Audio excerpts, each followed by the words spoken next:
Halo teman-teman Santekno, kembali lagi di tutorial Santekno. Nah, sebelumnya mungkin teman-teman sudah tahu bagaimana cara belajar tentang Golang dan belajar juga tentang Gurutin. Nah, untuk saat ini kita akan bahas lagi terkait Gurutin, dan ini kaitannya masih tentang channel juga. Yang mana kalau sebelumnya kita akan menggunakan channel sebagai pengambil data, mengirim data, terus menerima data, sehingga nanti si gurutinnya ini berjalan seperti sinkronus. Nah, kita sekarang juga akan mencoba untuk penggunaan channel dengan select range timeout. Jadi gimana caranya si gurutin ini berjalan lalu menggunakan channel, tetapi si channel ini dipakai untuk mendeteksi bahwa ada beberapa proses di dalam gurutin itu kalau misalkan terlalu lama gitu prosesnya. Nah, oke, bagaimana caranya dan bagaimana cara mengimplementasikannya? Baik, kita akan coba langsung di codingan kita. Oke. Nah, untuk yang pertama, jangan lupa seperti biasa kita buat function main-nya. Nah, setelah function main, misalkan kita punya, nah di sini saya akan coba contohkan ada dua function. Misalkan function A, misalkan functionnya itu yang pertama nih, saya ada contohnya get average. Nah, misalkan get average ini dari array integer, lalu kita kirim juga si channelnya nih. Channelnya yang memiliki tipe data float. Lalu kita buat hitungan dari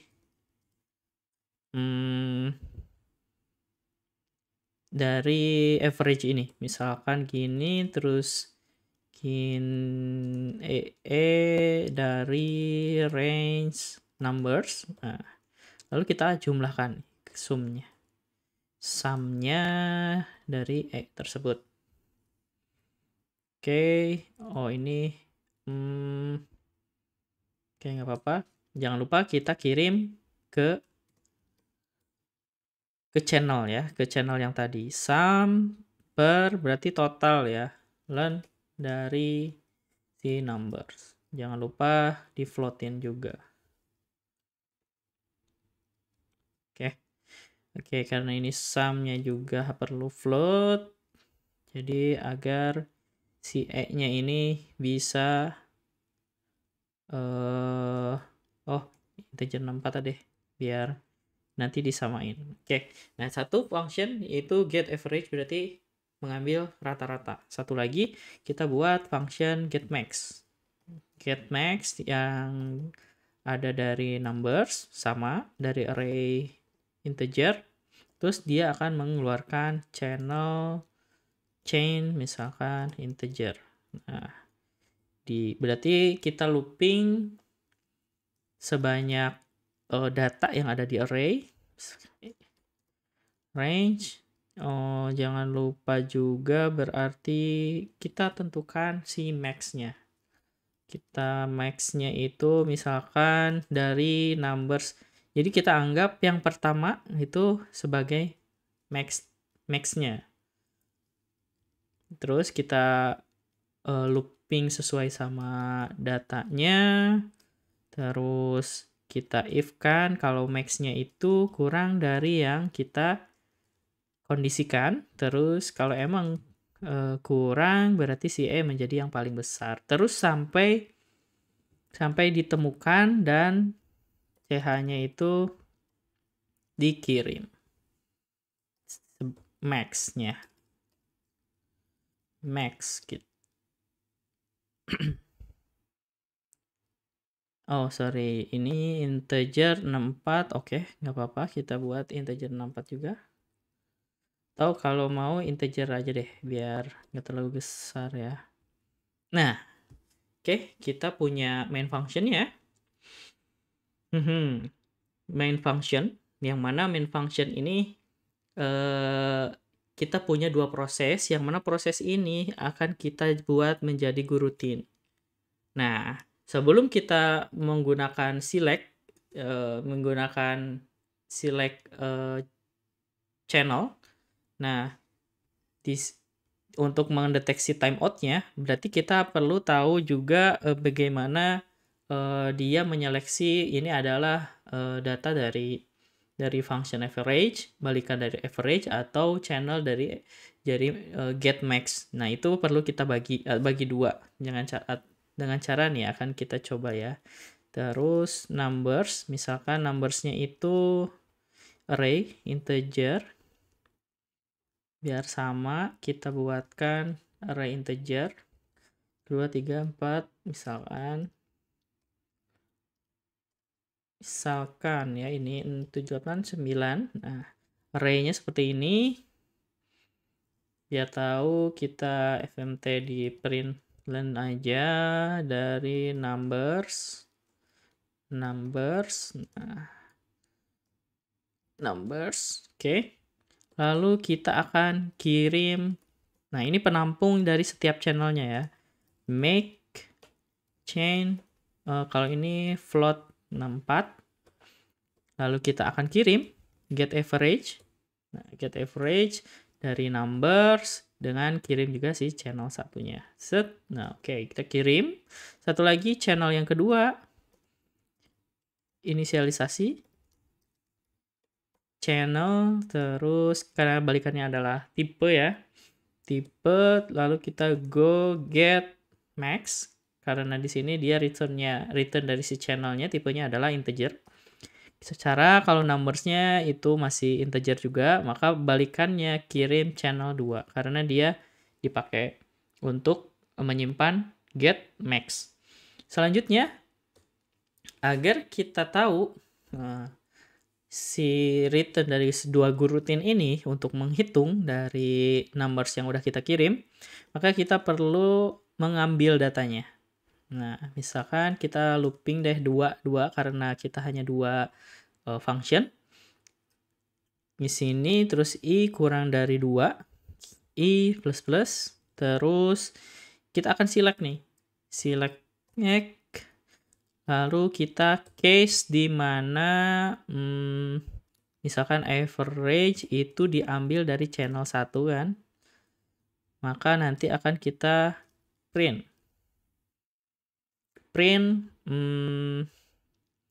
misal printnya tuh avg pakai f deh.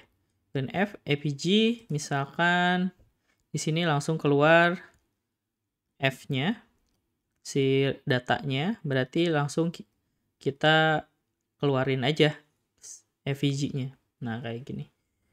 Oh, jangan lupa kita sama dengan dulu. Nah, satu lagi buat case di mana dia ngeluarin max-nya. Nah, tanda arah panah dari channel berarti ini menunjukkan bahwa panah ini akan mengeluarkan data, bukan menerima data ke channel. 2. Kita fmt printf, terus di sini berarti max d. Nah, biar ada new line-nya kita pasang juga, terus kita keluarkan max. Nah, ini adalah awal gimana caranya kita mengeluarkan dua data yang berbeda channel dengan berbarengan ya. Di prosesnya itu berbarengan. Kita coba go run. Oke, oh iya, ini kita ganti jadi integer. Kita jalanin. Nah, max-nya adalah 9, average-nya adalah 5. Terus kadang bisa juga max yang duluan atau average yang duluan. Nah, itu tergantung proses yang duluan selesai yang mana. Kayak gitu. Nah, gimana nih caranya misalkan si proses ini pengen mendeteksi kalau misalkan prosesnya itu terlalu lama sehingga mengakibatkan prosesnya itu tidak dideteksi gitu, atau tidak bisa diproses secara lama sampai berapa detik gitu. Nah, kan karena kalau dalam, API ada batasan-batasan tertentu yang mana, proses itu tidak boleh lebih dari 2 second gitu. 2 second atau 3 second tuh udah terhitung itu terlalu lama itu buat mengambil datanya. Nah, bagaimana caranya agar, kita bisa menghandle si proses itu gitu. Nah, caranya yaitu misalkan kita anggaplah gitu ada beberapa proses yang, dia itu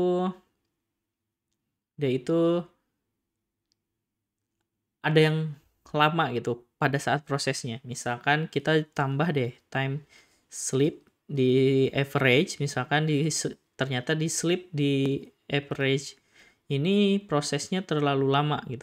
Kita buat prosesnya itu lama di sini ya. Misalkan kita random saja integer dari 10 detik lah. Random antara 1 sampai 10 detik. 1 boleh deh. Dikali second, time second. Jadi kayak di sleep dulu si datanya. Ini pakai math aja deh. Nah, misalkan ini kayak gini, kita coba jalanin. Nah, ini masih proses. Oke. Kalau misalkan kita karena kita belum di-define, kita buat karena kita pengen mendeteksi ada beberapa proses yang tidak terlalu lama, maka kita bisa menambahkan case di bawah ini. Case misalkan time-nya itu after time second-nya 5. Berarti dalam artian jika waktunya itu lebih dari 5 second, berarti kita tidak akan proses itu. Nah, print tidak akan mengeluarkan gitu ya. Data terlalu lama diproses. Nah, kayak gini misalkan.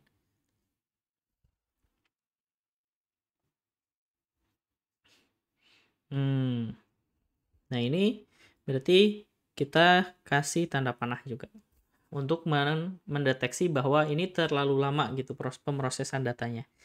Contoh agar kita lebih paham, kita keluarin di sini aja deh randomnya. Nah,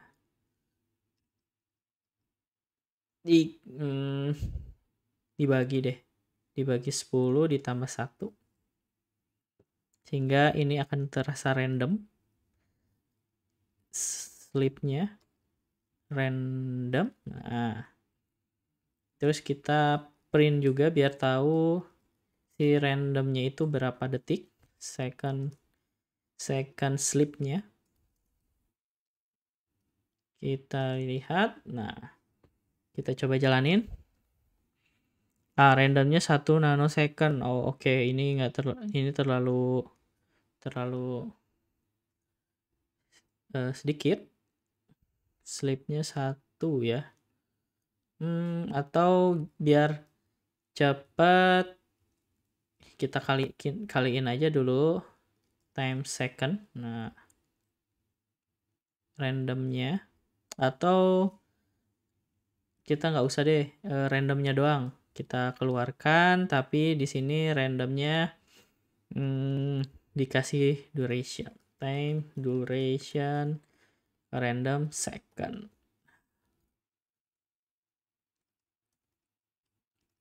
Random kali time second. Nah, kayak gini.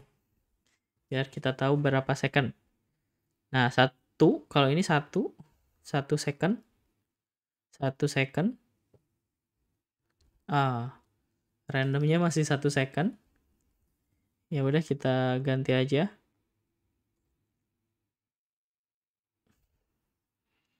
Atau kalau misalkan pengen biar langsung deh, nggak usah pakai random. Ini randomnya terlalu banyak, besar. Jadi misalkan pengen langsung 3 nih atau 6 deh. 6 second sleep-nya. Nah, sleep-nya 6 second, dia langsung akan keluar ke data terlalu lama diproses. Nah, di sini nih yang tadi kita bahas, kita akan mendeteksi proses di mana prosesnya itu terlalu lama. Kan kita batasin 5 second. Jadi karena kita set tadi prosesnya untuk average ini 6 second, sehingga dia proses untuk average, untuk ngambil average atau perhitungan rata-rata itu dia tidak sempat dibalikan oleh channel tersebut. Karena prosesnya itu terlalu lama. Nah, ini bisa dipakai buat teman-teman agar prosesnya itu tidak terblokir oleh proses time yang terlalu lama. Jadi, kalau misalkan ada proses salah satu itu terlalu lama diproses, maka akan kita buang, lalu kita akan lanjutkan lagi ke proses-proses selanjutnya gitu. Sehingga tidak akan mengganggu gitu proses-proses di gurutinnya untuk melakukan proses yang lain. Nah, ini sangat berguna sekali agar mengefisienkan proses data-data, apalagi datanya yang besar sekali. Oke, dari Santekno seperti itu saja. Jadi jangan lupa juga lihat video-video yang lain, dan kalau misalnya pengen bertanya silakan di komen aja. Thank you.